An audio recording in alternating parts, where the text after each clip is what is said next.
Hey guys, welcome into the Bear With Us podcast. I'm Jack. He is Frank. Last week we had a more positive episode than probably what this week's going to be. Why? Just not even a number of reasons, just reasons why we think the Bears might be better than what most people assume they will be. I think Frank, Bears fans are weird, man. Like they love living in misery. I think that's a big part of it. They don't just they always just assume everything's going to be the same, and I can't necessarily blame them for that, Frank.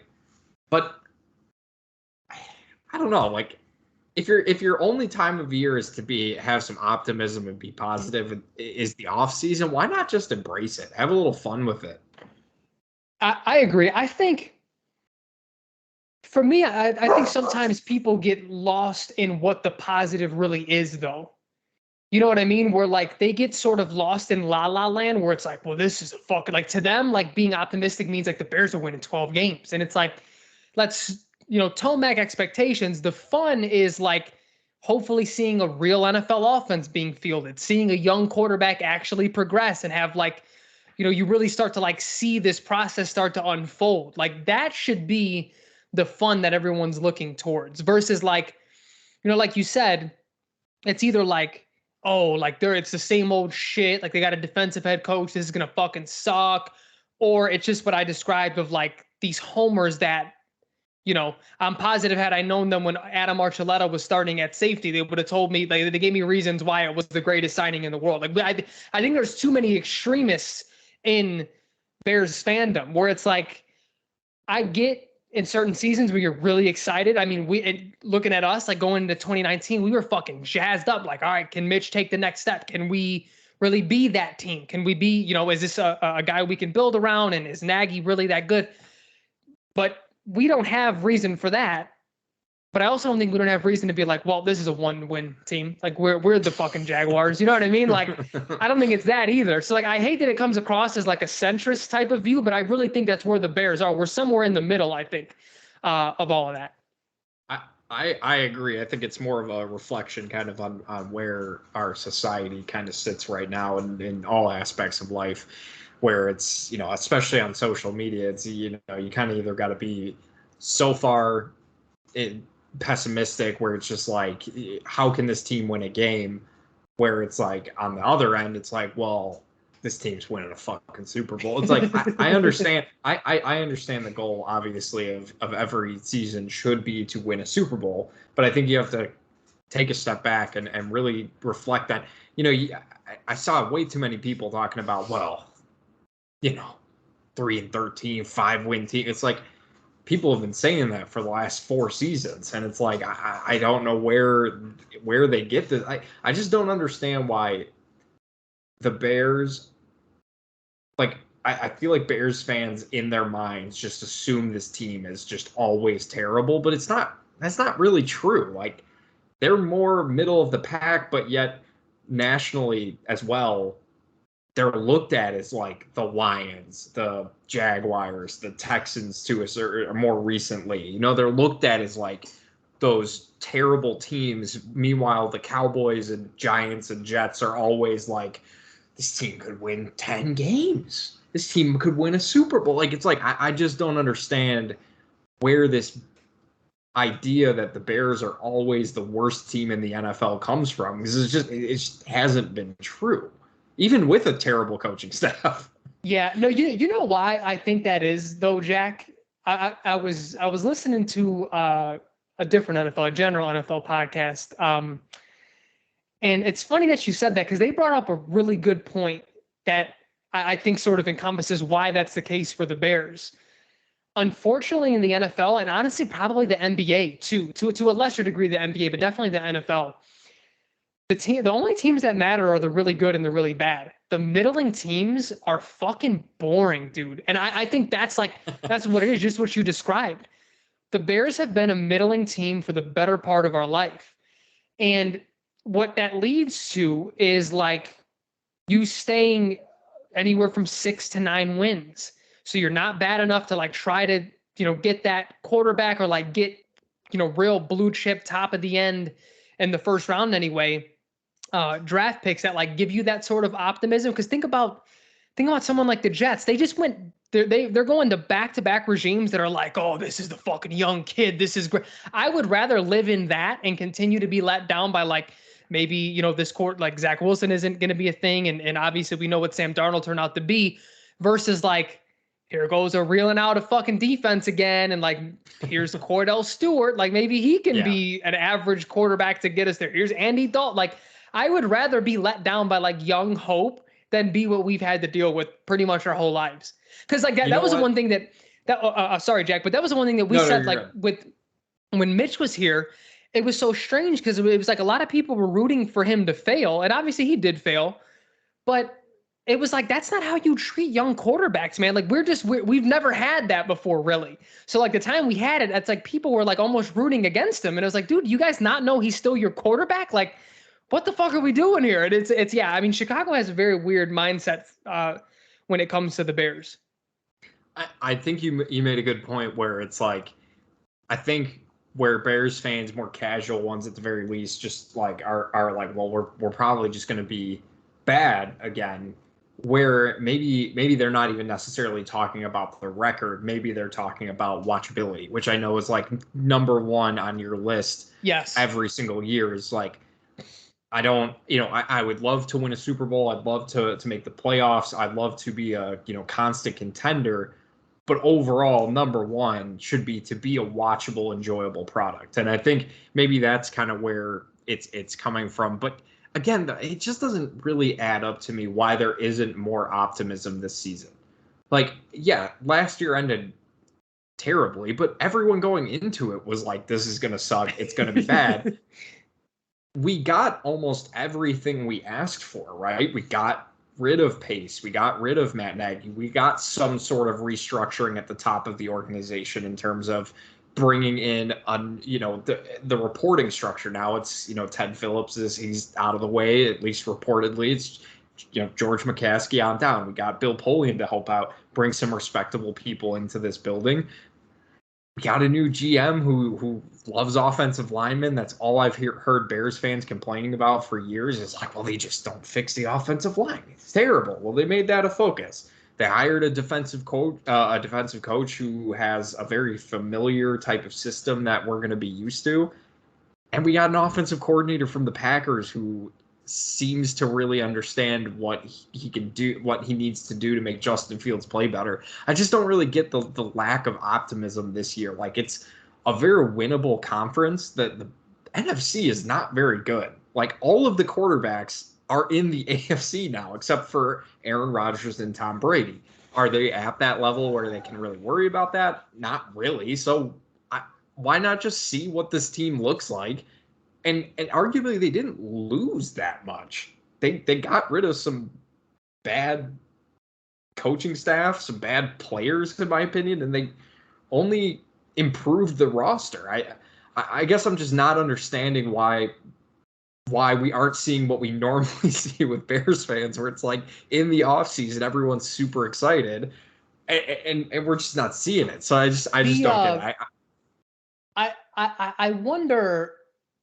And this isn't like data we could ever pull, obviously, but I do wonder how much of that has to do with Justin Fields' skin color.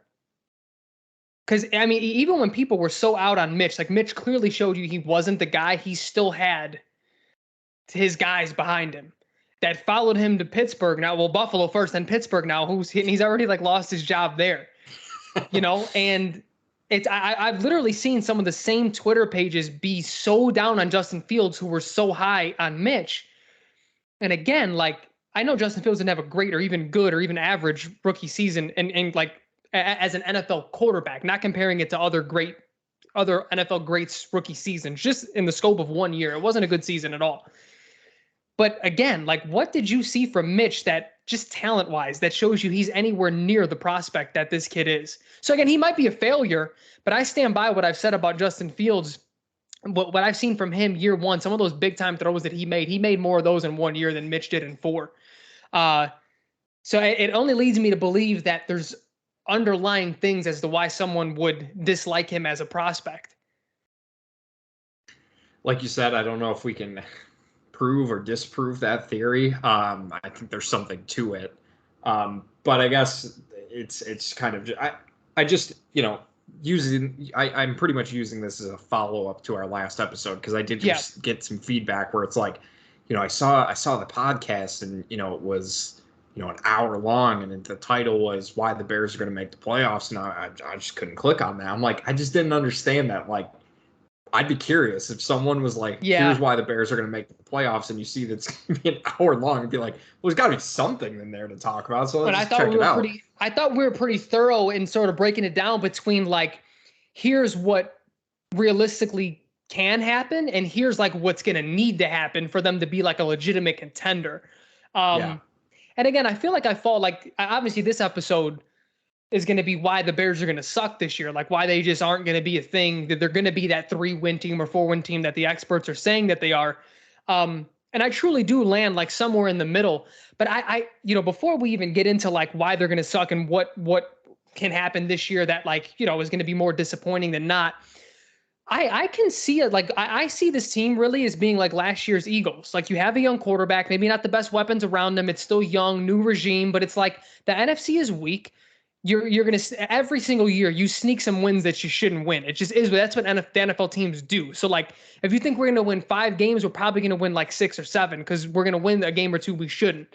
And again, I just like you said, I don't think this team talent wise is as bad. Like we've won 6 games with a coach who had no idea what he did, and then we made the playoffs 2 of the last 4 years with the coach who had no idea what he was doing. So it's like the guys who are still here, I write off a lot of what I thought about them, especially on the offensive side, because it's clear he had no idea what he was doing. And again, you the guys you lost didn't really make an impact last year. Like they weren't like guys that you relied on, and you still have pieces that it's not your traditional rebuild, which I think is why Ryan Poles has kind of stayed away from that word and just using kind of more of a reload because Roquan Smith is still a pretty young player. Obviously, Darnell Mooney is a guy you can build your wide receiver core, at least to include him, if not fully around him. You have a second-year quarterback who flashed really good traits last year in the Pittsburgh game, San Francisco game, almost every game. I feel like we talk about those 2 games specifically because there was just so many examples, but you can't really just pretend like he wasn't good in the other starts that he made just because he didn't have those splash plays. There's still a lot you came away with. Cole Kmet entering his 3rd year, who you're high on. You have a couple second year tackles that you're building around, that you're trying to see what they have. The offensive line, you didn't lose a key piece. Like James Daniels, guard, who cares? Like honestly, who cares?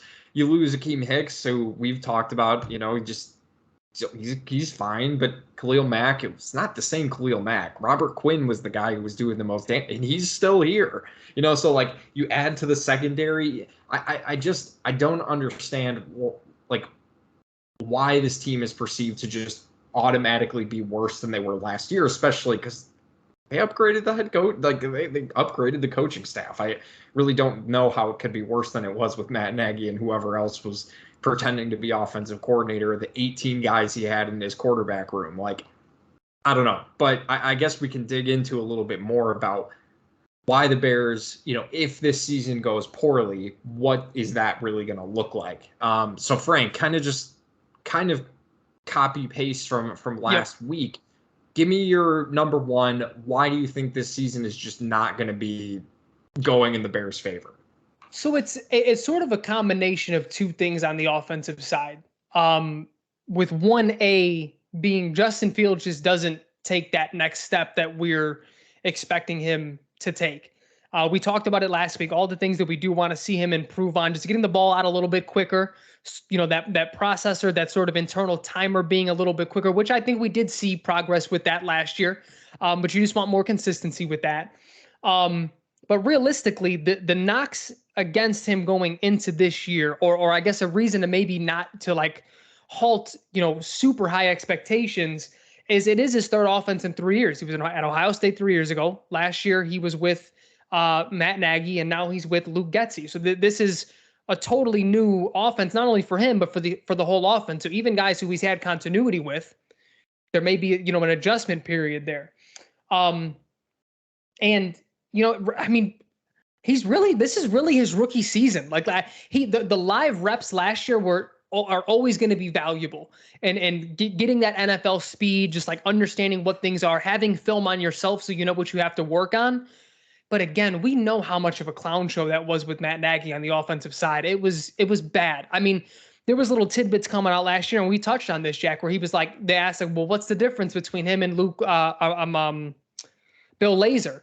And he's like, well, it was less frantic. Like it was a lot, it was like, he just like spoke to me in the headset and we got what we were going to. It's like, that just tells me like Nagy is one of those guys who just had, you could see it with his offense too. Like it was sort of a reflection of him, like a million words per second and like very anxious and like just going. And that's just what his personality was. So he's starting fresh, which you can look at as a good thing, which I think in totality will be a good thing. But for year one, we're isolating the 2022 season. It may not be a good thing. It's basically his rookie year. And then realistically, it's just his lack of weapons. It's something that we've touched on. Like I'm not, as the weeks have gone by, I'm not as upset as I was without, getting one of the guys who I deem to be pretty premier talent in that second round. But we don't have that guy. Can Darnell continue to improve and be that guy? We don't know. But as it stands on paper right now, we don't have it.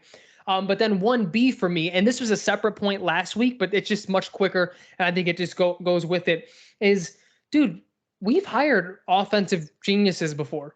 We've hired the offensive guru, the quarterback whisperer, Mark Trestman, Matt Nagy.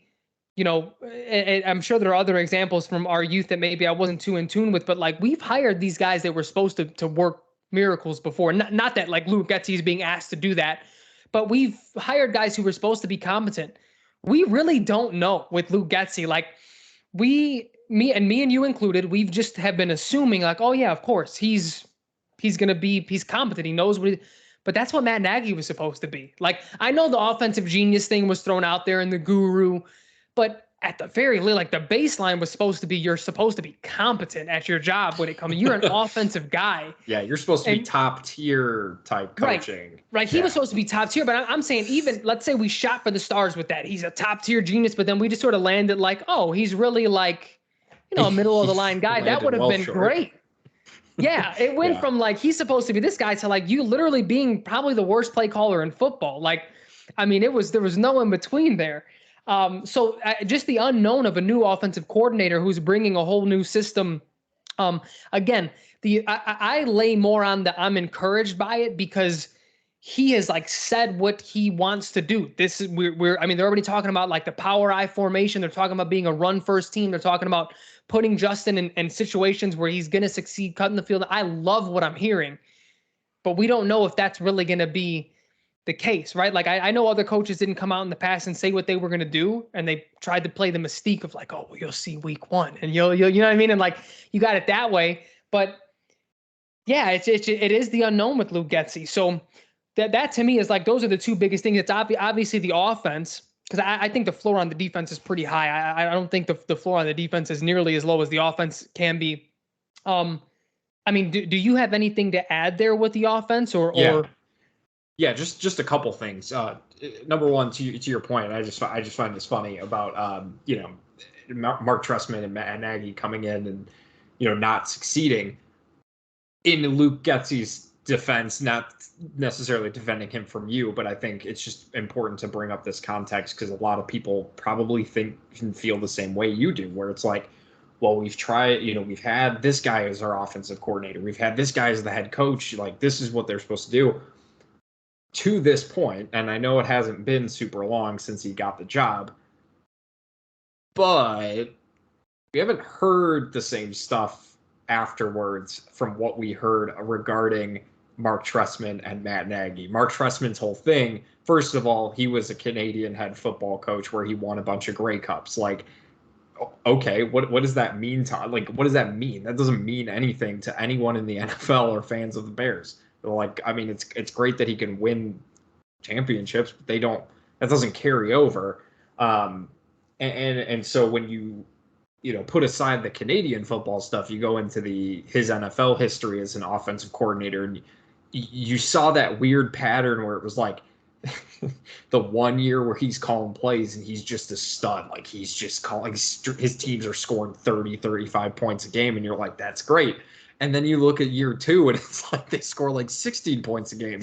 And you're like, oh, okay, that makes me a little nervous. And what did we see here? That exact thing happened. Same thing with Matt Nagy, where it's like, yeah, they hired him from the Chiefs, and that's great. And you're like, oh, and he was the offensive coordinator. He called this game, called that game. But then you hear, well, no, he only called plays for like 4 games, and they scored like 18 points a game. And you're like, oh, that makes me a little nervous. And you're like, come on. But then you kind of look, and I don't remember ever hearing anyone say in the Chiefs like, losing Matt Nagy is tough. Like that's a rough loss there. The only guy I've heard talk about Luke Getsy leaving being, actually hurting the team was Aaron Rodgers of the Packers, like who really didn't want him to leave. So you don't hear some of that stuff that we heard regarding Trestman and Matt Nagy. And again, I'm not saying it's a clear parallel and that's exactly why he's going to succeed. But I just wanted to bring that up because I think, you kind of saw some questionable patterns. I think for me, it's just like a lot of the hires have made sense so far. And that's all you and I have really asked for, right? Just make sense with what you're doing. So just a quick aside there. In terms of the offense, and I'll be brief, question marks is really the number one thing. It's great to be optimistic about Tevin Jenkins, about Larry Borum, about Justin Fields, about the guys they drafted, Velus Jones. It's great to be optimistic, but as you said, we don't know. I mean, it could very easily go the other way. Tevin Jenkins may just not be a good starter, right? We didn't see a whole lot. It is a brand new offense. Something I think needs to be made clear, because it wasn't fair to Mitch either. Everyone is learning this offense. It's not just the quarterback. Everybody needs to be on the same page about this offense. Is Luke Getsy a good teacher? We don't know. Matt Nagy, that was one of supposed to be his bread and butter. He was supposed to be, able to create this, super fun offense, call this fun offense, and then teach it to his players. And nobody, I mean, God, I think it was like one of our first episodes. We were like, who on this team is better in year 2 than they were in year 1? Nobody. And that was the simple answer. So are players going to improve in this offense? We don't know. Questions on the offensive line. It's easy to say, well, we just have to wait and see. But it could very well be that some of these guys just aren't very good. Even the guys they drafted in the later rounds, it's great that they got a round 3 grade, but why did they drop to the 5th round, specifically Braxton Jones, I should say. We just don't know. So I totally agree with you. I think question marks on the offensive line and just overall, Byron Pringle and Equanimous St. Brown, like what role are these guys going to play? We just don't know, and it could very well go bad just as easily as it could go well. Yeah, 100%. I think that was really going to be my second point, was the offensive line. And it's like lack of, potential talent. Just like you said, we don't really know what we have in a lot of these guys. I did like what I saw out of Larry Borum, but then that leads into to the second point, which is probably the bigger point of like, it's kind of musical chairs. Like Tevin Jenkins is playing right tackle now. Like we liked everything we saw from Larry Borum at right tackle last year. If they're switching again, that's a whole new ball game. You know what I mean? And the interior, it just sort of is what it is. Like, Cody Whitehair, I think we've always liked Cody Whitehair as an interior blocker. I don't think we liked him he wasn't very good at snapping the football at center, but we know what he can do on the interior. But, Lucas Patrick, I don't think anyone's been like super high on him. No one's mistaking him for, Olin Kreutz or like some elite center or anything. So it's like, I feel like in year 1, we may be putting things together. It's almost like a Band-Aid. Like let's get this as manageable as possible. They're already talking about game plans with, moving the pocket and play actions, which is phenomenal. Even with a good offensive line, that's phenomenal.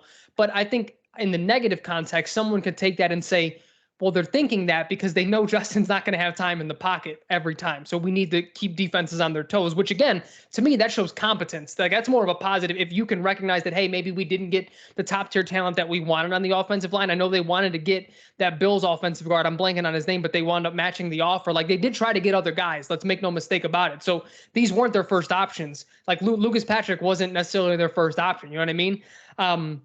And so the offensive line is just it's probably the biggest question mark on the team because individually from what I've seen from the guys that we've drafted, from what we've seen after game one with Tevin Jenkins and Larry Borom, I've liked what I've seen, but then it goes back to that whole total offensive thing. They're all still learning this scheme. I think that's one thing that people take for granted. And this is me not being on any sort of high horse, because if you had me try to break down what offensive linemen actually do, I couldn't tell you in terms of schematically, but I do know that their scheme changes as well. It's not just, you're pass blocking this down and you're run blocking the next based on the play. It like, in layman's terms, it's that simple, but it's a lot more complex than that when it comes to like zone blocking or man-to-man or recognizing who the Mike and the Will is and who could be potential blitzers. And if this guy blitzed on the inside, we move. Like they do a ton of very complex shit. And I feel like people don't, they sort of downplay that because it's like, oh, the big uglies, like they're just big and stupid. It's like offensive linemen are very fucking intelligent, man. Like they know a lot of what's happening in front of them because they have to. You're not successful if you're just good at blocking. You have to know what you see from the defensive side.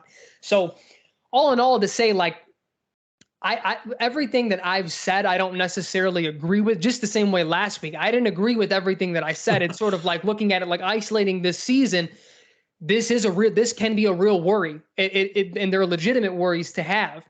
And I already sort of spoiled the way that I feel in totality. I do find myself in the middle of these sort of, the Bears are fucking great, they're going to make the playoffs, and the Bears are horrible, and this is why here are the question marks. I'm very much so in the middle, because even with all the question marks on the offensive line, one, I have no choice but to have faith in Ryan Poles and everything he said, about the offensive line coming in, and just the fact, like, and again, people who are either casual Bears fans or maybe don't know as much about the Bears as like, people like me and you who really like understand ownership, at least from the outside looking in. We're not like in meetings or anything, but the fact that it came out that he straight up told George, this is what needs to change. And like, this is what I feel about the offensive line. And George wasn't just like, no, never mind. We're going to get someone who's just going to go along with what we've been doing.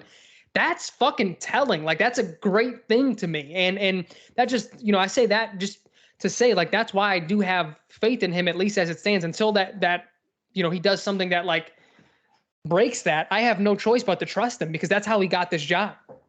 So that to me is an exact negative of why this season could go real poorly real quickly.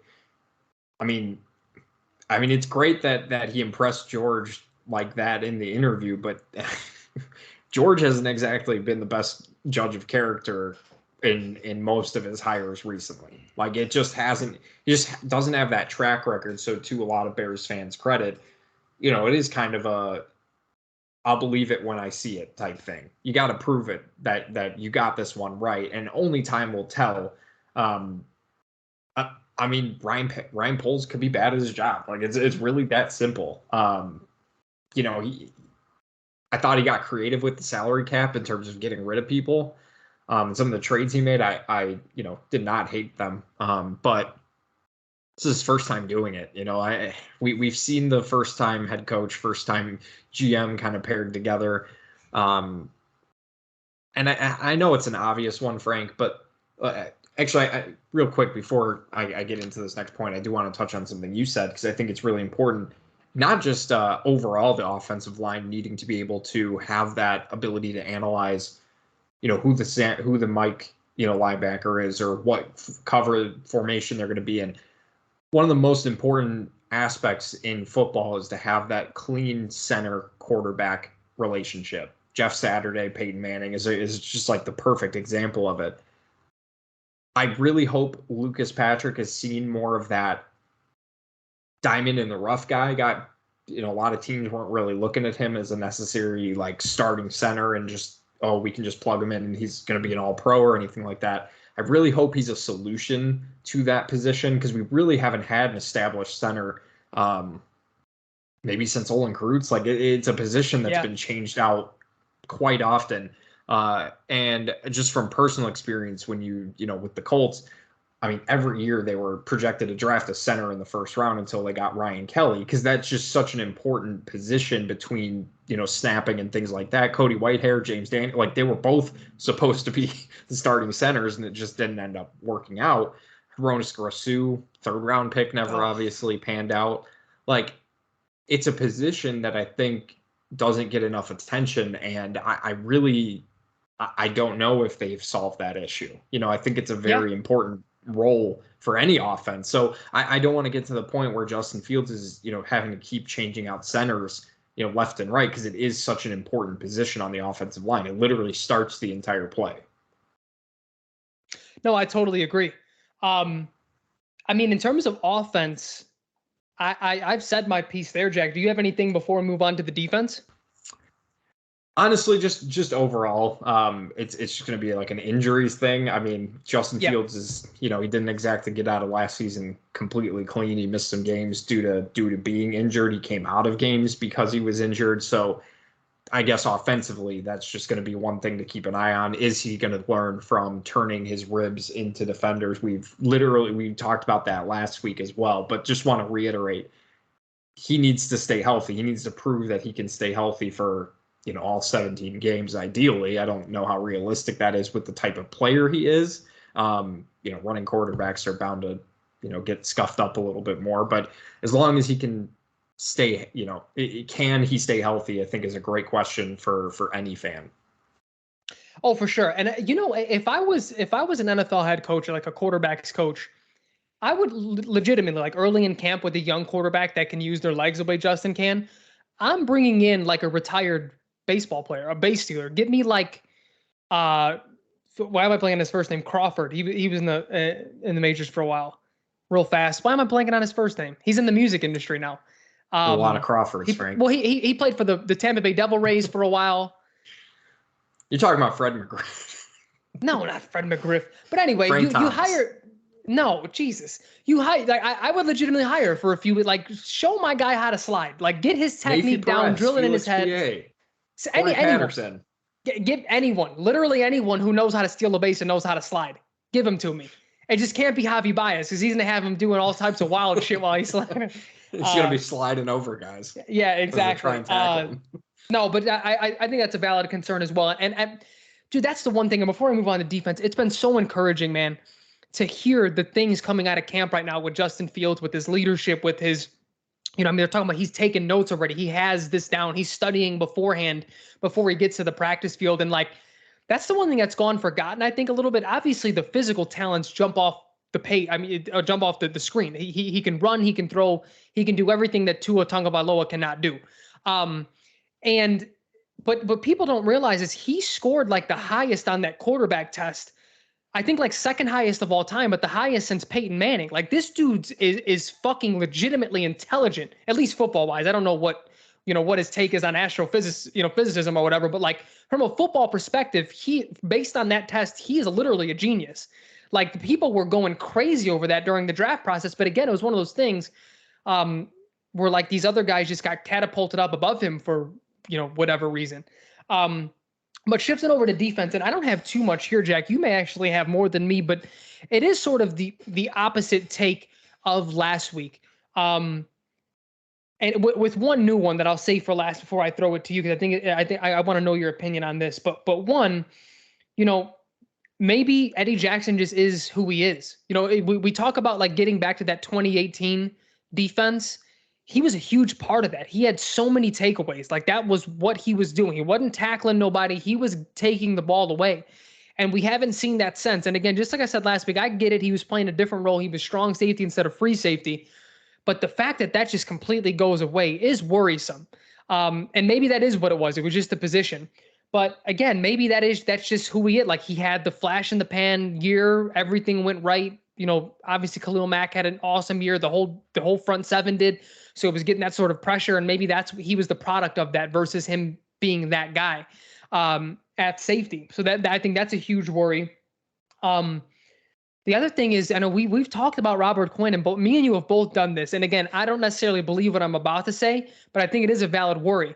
we're talking about Robert Quinn like it's just a given that he's going to be that guy again. He's getting old.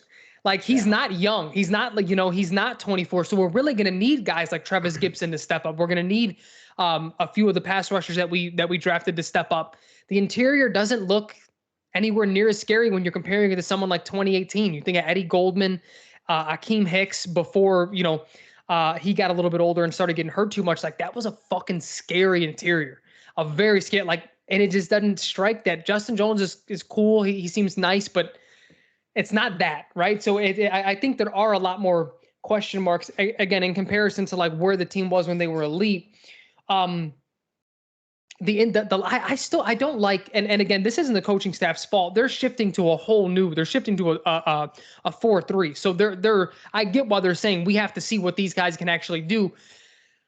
But I want that linebacker position to be figured out sooner than later. I want them to know who the Mike is, who the Will, and who the Sam is. That's going to be so important to not only this year, but for the future of this team. Like, can Roquan be the Brian? I mean, we're going to need someone to be the Brian Urlacher in this cover 2 defense. That's what, people talk about how good that 0-1 defense was and the 0-3 and the 0-5. It was because of Brian Urlacher. Like, our pass rush was really good. I get that. But Urlacher could rush the passer. Urlacher was really good in coverage, and Urlacher didn't fucking miss tackles. Like, you know what I mean? Like, that is so huge in this cover 2 defense, and that defense where you're keeping everything in front of you. And that sounds easy, but then we tried guys like Shea McClellan on the inside before. It didn't work. We tried guys like, who are the 2, Jack? We drafted him from, John Bostic. John Bostic from Florida, and the other dude too. Kasim Green. Kasim Green, who was supposed to be the next Lance Britt. Like, for whatever reason, I know they're not paid as much because running backs aren't paid as much, so that those are the 2 that sort of go together. But they're very important to a defense, especially a cover 2 defense. So it's like the fact that we don't know who is who just yet, and let's make no mistake, the only blue chip talent we have at the second level of this defense is Roquan Smith. Everything else we have around him isn't the greatest. Like, I know Morrow seems to be okay, but we don't have a Lance Briggs on this team right now. So now we have to figure out, because talent's going to win out. I'm not trying to advocate even in the worst of takes of like, oh, Roquan's really not that good. We know Roquan's elite, but we have to figure out, are you the Briggs of this, or are you the Urlacher of this? You know what I mean? Like, that's what we need to know, who you are. Because if you're the Urlacher of this, it's going to be a lot easier, and this is no disrespect to Lance Briggs, it's a lot easier to find a tackling machine than it is to find someone who runs the defense like Brian Urlacher did, or like someone like Ray Lewis did in his time with Baltimore. Obviously different scheme, but just, you know what I'm saying? Like, but if you're Lance Briggs, we have to go in and find someone who's going to be that middle guy. That's fucking hard to find. So I hope Roquan is that guy, but we just don't know. But this leads me to my last point before I throw it to you. I don't like what I'm hearing about Jalen Johnson. The relationship, as it seems, with Eberflus and Jalen Johnson. It seems like Eberflus is pretty pissed that he didn't go to the optional training camp.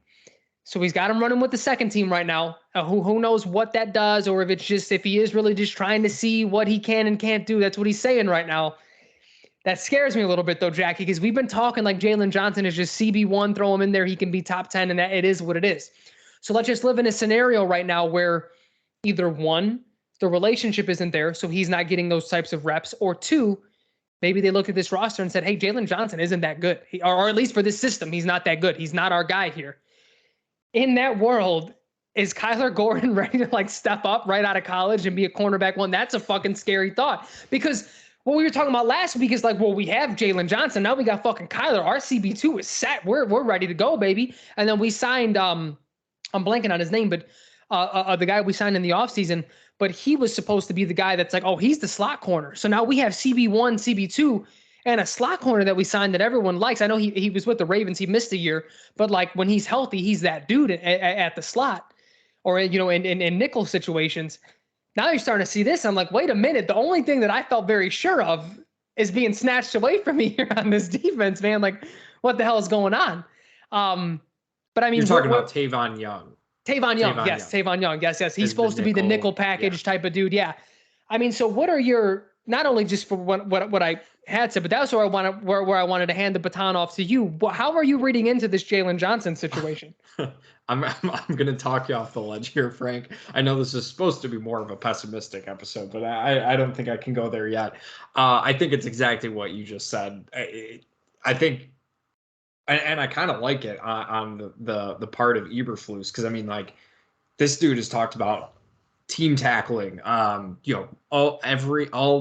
basically max effort all the way. Like, this is how we're going to run this defense. And when your second year cornerback doesn't show up to, optional, and he's not outwardly saying he's punished because it was optional.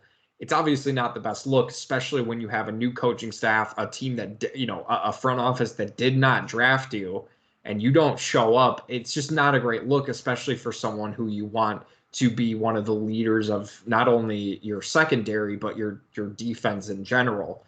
I really think it is just that. He was basically saying, all right, I mean, you're not going to show up, that's fine, but you're also going to be running the second team and fucking deal with it. Yeah. I like that. Jackie, from wait, Eberflus. real quick though, you said, I was trying to find the tweet and I couldn't. You said the gang tackling and everyone. Did you see that clip? I think that Alex Brown put out from that like 05 defense. It was a quick out. I forgot who we were playing. It was a quick out route that they threw, and the whole fucking like Charles Tillman missed the tackle. Briggs got him. Tommy Harris is coming up for that.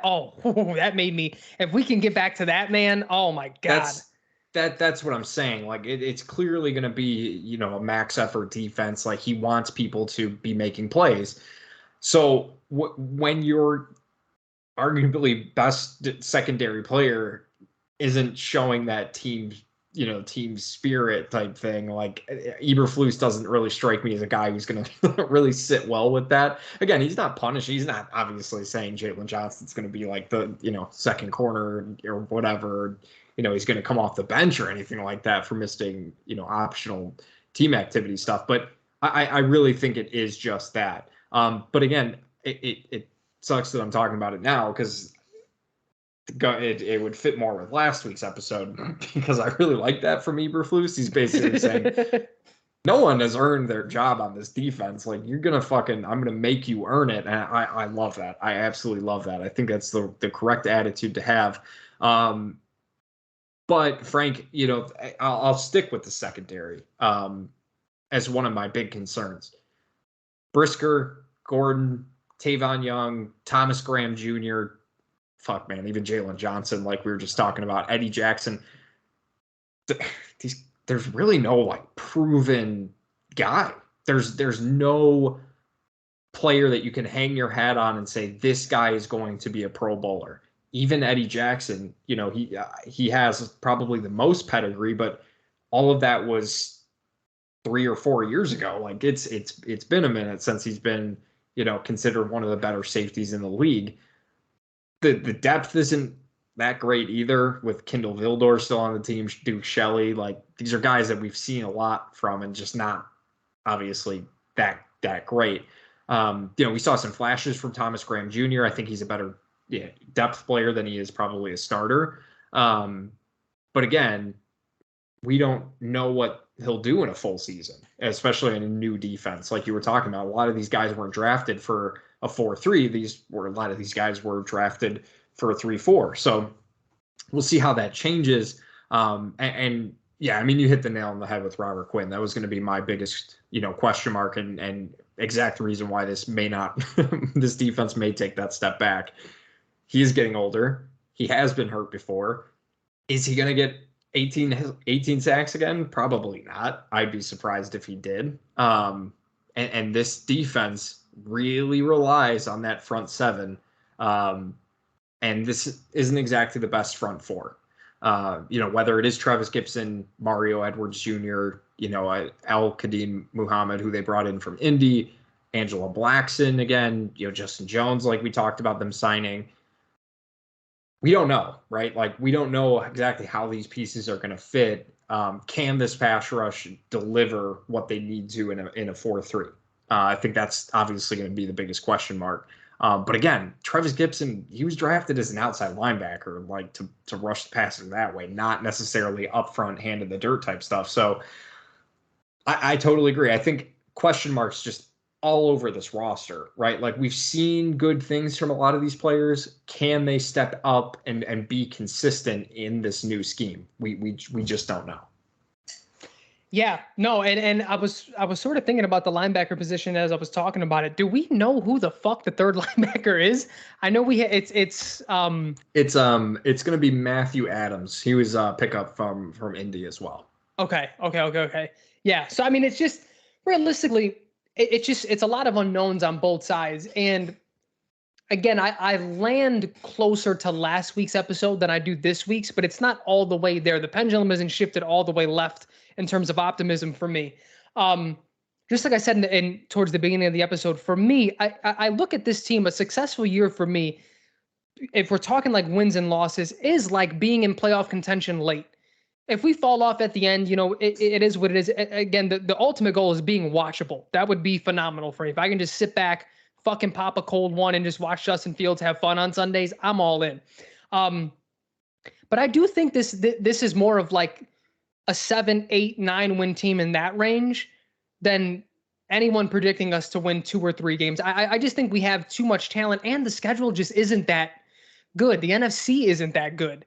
I mean, you talk about if you're a contending team, who are the teams that scare you in the NFC? It's the Rams and the Buccaneers. I mean, I feel like I'm missing one. And the Packers. And the Packers, of course, because they're probably going to win the division again. Those 3 other, I mean, there are 4 other playoff spots, man. No one in the NFC East scares you.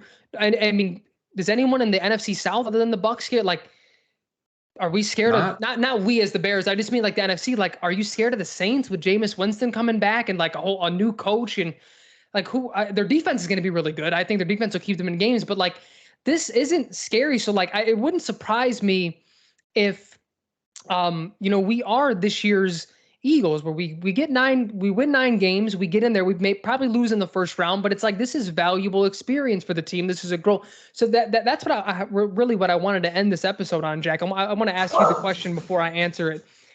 Is that a good thing for you? Like, let's say we win 9 games or 8 games, whatever it is, and we sneak in, we're the 6, 7 seed, and we lose in the first round to probably like the Buccaneers, whoever the top seed or one of the top seeds is. Is that what a successful year for you for the 2022 Bears? I'll say yes, because I think anytime you can make the playoffs, I think regardless of how you get there, as we've discussed many times, it's not necessarily like, oh well, you made the playoffs, good. Like we've had enough of those excuses. But I think anytime you make the playoffs, realistically, you should be happy with that season, because it means that at least some of it was enjoyable. You obviously won more games than you lost. But I think for a first-time GM, a first-time head coach again, a second-year quarterback, a team with a lot of question marks, if they're able to come together, a first-time offensive coordinator, I should say as well, if they're able to all come together and make this thing work and get to the playoffs with not just being 7-9 or 7-10, I guess it would be now, and not just because all the other teams in your conference are terrible, then yeah, I would count that as a success. There's a lot to overcome this year, even with, we have this assumption that Justin Fields will be more of the guy we saw in Pittsburgh than he will be the guy that we saw in Cleveland, right? Like, but we really don't know that for a fact. I think you and I just are kind of making educated assumptions on how quarterbacks evolve in this league, but we don't know what this Luke Getsy offense is going to look like. We've heard the talk before. We've heard Matt Nagy talk about how he understands how this offense needs to be fixed, and then it just doesn't happen. It just doesn't work. So yeah, I would say if they make the playoffs, given everything else that's going on, I would count that as a success, especially if like you've been preaching and just begging for. If they're fun to watch, yeah, that's going to be a win for me. Yeah, and that was going to be sort of my caveat. It's like, for me, it would depend on how we made it there. I know. Like if it's another like, oh, here's a defensive head coach that came in and like the defense kept them in games, but the offense was still bad. It's like, okay, what are we doing here? And there's always that percentage of people that are like, oh, who fucking cares? They're winning games. And they were telling us this a couple years ago in our YouTube comments. What the fuck do you mean? You were like upset that they won. And it's because like that's not how you win in today's NFL. Can that get you to 500 and sneak in? Sure. That's never gonna win you a championship in today's NFL. Your offense has to be good. It just is what it is. Like defense wins championships to a degree, but that just means the defense has to get timely stops. It doesn't mean your defense has to be the fucking 85 Bears or the 2000 Ravens. That's just not what that's not where money is being invested anymore in these football teams. So if we get that and we sneak in with the 8 or 9 wins, that it wouldn't be successful to me. Like successful to me would be 8 or 9 wins with the offense continuously taking step forwards. Justin Fields, looking better and better, if not just looking fucking brilliant from the start. You know what I mean? And it's the defense that's blowing games and not the offense. And even if it was the latter and we wind up losing in the first round, just like the Eagles did, like they got the doors blown off. They got the shit kicked out of them by the Bucks. And people were like, well, I saw a bunch of Eagles fans. Well, what's the point? Is this too? That's good experience for your team and for your young quarterback. Like the only time I would feel like that'd be a waste of time if I thought Justin Fields wasn't the answer in the same way that I thought Mitch Trubisky wasn't when we lost to the Saints. It's like, okay, what the fuck are we doing here, man? Like he's not going to learn from this. We've seen this rodeo before. It's like, why is this happening right now? Why is there fucking slime on a last second touchdown to Jimmy Graham to cut the loss down to 12 or whatever it was? Like that's what I don't want to be in for. But again, even if it's not the best season, it's sort of shaky and we do make the playoffs and we get the shit kicked out of us in the first round, unless Justin does something astronomically awful, like on the field, I mean, throughout this season, which I just think his talent is too good for that. I don't forecast me feeling any differently about Justin Fields in the negative. That would make me feel like making the playoffs was a waste of time. Yeah. I agree. I want them like we've talked about. We want them just to be fun, but not gonna lie, I wouldn't mind if they won some games and made the playoffs. I think that'd just be entertaining. But how are they gonna get there, right? Like you totally hit the nail. They're just gonna be boring and win games that are like 13-10 or something like that. Like I don't want that. I don't think a lot of Bears fans want that again because we've seen it already. Just want to see this offense. Like I want this team to show me that they are going to be a team that will be good for the next 5 to 10 years. Like that's all I know it's saying all I want, but I want a team that's going to be consistently a threat to win everything. Like to win games in the playoffs, win the Super Bowl. Like I just want to see signs of that. I don't necessarily need to see that. Like, oh, this team is going to be unstoppable for the next 5. Like I don't need them right out of the gate to go and win a Super Bowl. Would that be great? Of course it would be. That'd be awesome. But I want to see signs that this can be just a constant thing. The Bears will be constantly. We see it with the Rams and the especially recently, I should say, the Chiefs, the Bills now, the Packers for the last 45 years for us. At least that's what it's felt like.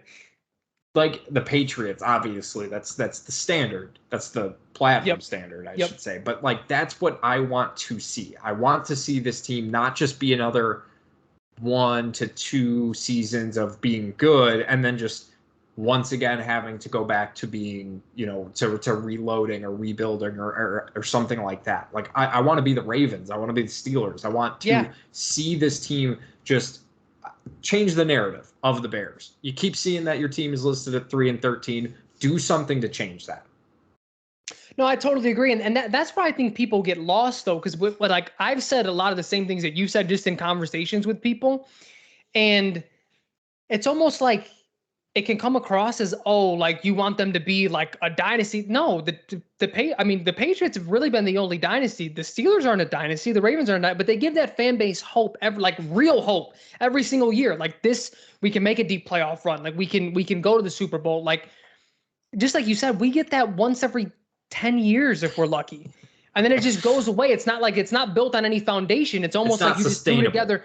Yeah, and that was like I remember having these conversations with a friend that I had who's a White Sox fan, and it was after the Sox won in 05, and I told him, I was like, look, I know, and this is before the Cubs won in 2016. Like, you got your ring. I'm not trying to discount that, but like, isn't that annoying being a Chicago fan? That White Sox team was just like sprung together, and it just happened to be good. Like there was no plan there. Like it was kind of lucky when you think about the way that team was put together. And I was like, why can't any teams have this sustained success? Like the only bit, and then like this wasn't part of that conversation because this was beforehand, but like the only bit of sustained success we've had as Chicago fans, unless you're a Blackhawks fan, were the Cubs, was 2015 through 2019. I guess 2020 you can count, but like that was it. That's it. And it was one ring. And even then, and even then in those microcosm, in looking into those seasons, like from the outside, you're like, well, they made 3 straight NLCSs, but like, Frank, you remember 2017 when they're playing the Dodgers and it's just like not even a competition. You're just like, well, it's great that we went through all this shit just for that. What was the year? Was it 2018 when we beat the Nationals in the first? That was 2017. That was 2017. And we hit like 128 for the series. Oh, it was fucking gross. Yeah, exactly. And it just like it's great that, again, it's all about perceptions, about how you're getting there. It's the same thing with the Bears, what we were talking about. Like, yeah, they made the playoffs, with Matt Nagy, but like one was like as much fun as that 2018 team was, they literally lost in the first round to the Eagles at home with a backup quarterback in. And an injured secondary. And an injured secondary that Matt Nagy just decided to wait until the fourth quarter to be like, oh yeah, they're secondary. They do have backups in. Granted, they did win a Super Bowl with that backup quarterback in one of the greatest performances of all time.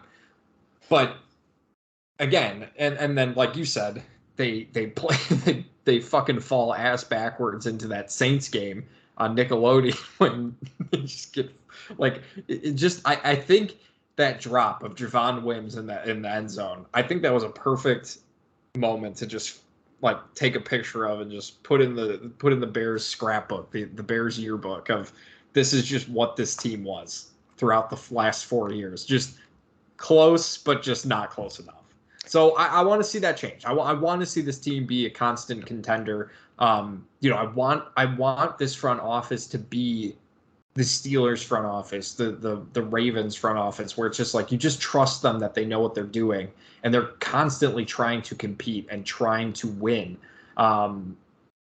It's just not something we've seen consistently throughout our time as Bears fans, unfortunately. It's just it comes and goes very quickly.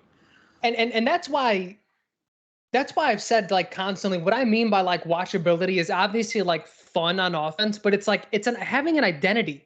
Like it's not necessarily Justin Fields throwing the ball 50 times. The 49ers are a run first team and they're fun as fuck to watch. When Lamar Jackson is healthy in Baltimore, they run the ball 40, 50 times a game. And it's fun to watch. Like you can run the ball quite a bit and still be very fun. Like I just want there to be an identity. Like that's what I want to leave this season with. So forget, as my son is hollering in the background, forget the win totals and things like that. Just whether it's 3 wins, 12 wins, if we leave this year with an offensive identity, that's a win in and of itself. And really my last point, and I meant to do this earlier and I sort of forgot, to your rebuttal of Ryan Poles. I like most of the moves he's made this year, just the same as you. I'm not really going to do any sort of judging of him. Next offseason is when he has this flexibility with the cap and he can do different things. Yeah. That's what I want to really sort of zone in on what he's doing. This year, he's really setting it up for next year and trying to maximize what he can. We have so much dead cap. I think we have like the 3rd or 4th most dead cap in the league this year because he just got rid of old players and he's getting rid of players that Ryan Pace shouldn't have paid. And he didn't have a first round pick. So like next year when it'll feel more like the real offseason for me. But even what he's done, he showed a level of savviness that we haven't really had here at GM. Like Jerry Angelo was very good at drafting defensive talent in the mid rounds and things. He was good with that. Same like Ryan Pace was good with mid round talent, but like his free agent signings were kind of bad. Phil Emery, let's just not even talk about him. But it's like the level of savviness that he's shown here has. It's been refreshing. Again, none of this may work out, but just like what he's doing with the salary cap and trading down to like maximize those lottery tickets, like we haven't had that before. Even when teams were rebuilding, we haven't had that before. Yeah, and what I want as well, kind of just going into the consistency thing as well. This is the thing I just want overall, and we can end the podcast here unless you have more to add on. I want this team to just make sense. I want this team to do things the normal way, essentially. Hey, it's great that Ryan Pace was great at finding late round talent, but can he be like every other fucking team and find talent in the first round, like good fucking superstar talent in the second round, like that type of stuff? Like I want this team to be able to find that talent, and then I want this coaching staff to be able to coach up this talent and to develop them into good players. That's what I want. I want superstars on this team, Frank. I'm tired of like the scrappy, even Allen Robinson to a certain extent. Like he's like a B star at the very most. Like he was never Justin Jefferson or Right. CeeDee Lamb or any of these other guys. Fuck, man, even DK to a certain extent. I know that kind of how you feel about DK Metcalf, but like find those players. Find those players. They're not all in the first round. AJ Brown wasn't a first round pick. DK Metcalf wasn't either. Like find these guys in these second round or even the first round. If you see a Justin Jefferson, draft him. Just do it. Just draft him, regardless of position. Get some superstars on this team. That's what I want. I agree, man. And again, I think a lot of what we're going to touch on during the season is going to be, unless like, again, if Justin Fields takes that Patrick Mahomes second year step, everything we're talking about in terms of expectation is going to be thrown out the window, where our expectations are going to be raised if something like that happens. But I do think we're going to leave this season knowing who is a guy, where Ryan Poles can really zone in to improve this team, and really what the identity of this team is moving forward. I'm really optimistic about this regime, and these are my parting thoughts, because of the way that they're talking about like every other when you think back, and I didn't feel this way. Like I think we're getting older and more seasoned. We've seen more change happen and sort of see what the rhetoric is around it. But again, like Mark Trestman was like, oh, he's just the quarterback whisperer. He's the guy that's going to fix Jay. And here comes Andy Reid's right hand man who's in here he's like this genius that's going to do it. And the conversation was over right then and there. And then when you asked them questions, it was all just like full coach speak. It was just like, oh yeah, we're just going to, that has not, I know people with the acronyms, yada, yada, but like when you ask them what their plan is, they're giving you good ideas as to what they want to do. Like it's very clear to me that they have a plan. And that to me is very encouraging because they know the type of football team that they want to be. So they're going to be able to draft guys and bring guys in to continue to mold that identity. Like this year one to me is like, really, is Lucas Patrick good enough? Does he have more time so we can extend him if he's going to, like you talked about that importance with Justin Fields and that quarterback center exchange. Like we're seeing who is who to know how we really want to move forward. And that's why I said like next offseason, that's going to be an important one because we have so much money to spend. We're going to have all the draft picks. Like this year, it's in terms of winning, it's the least important in the grand scheme of things. It's going to be next offseason where, I think me and you are going to have much stronger takes versus like, well, we really don't know, or this is the unknown. Like we're really going to be able to dig in and see who is who and what is what. Yeah. Yeah, no, I totally agree. And, I know the next couple of weeks here, we got a few other things planned about what we want to do. Bears wise, there's going to be wanting to keep an eye on training camps, and Frank's already taken it to the limo when it comes to Jalen Johnson. I've already had to talk him off a cliff already. So this should be an interesting offseason to say the least. But we appreciate you guys listening as always. Feel free to like and subscribe, share this podcast if you think Bears fans will want to listen to this, or if you just want to change the opinions of some of your dumb, stupid Bears fans friends. Because I guarantee we all know at least one, at least two, at least five. If I'm being honest, I was gonna say, fuck, I know way too many. Yeah, that's a good point. But this podcast will definitely inform them of why they're dumb. And that's what we're here to do, Frank. We're here to keep people from being dumb. That includes us sometimes. So appreciate you guys listening. We'll talk to you guys next week. Later, everybody. Later, Jackie.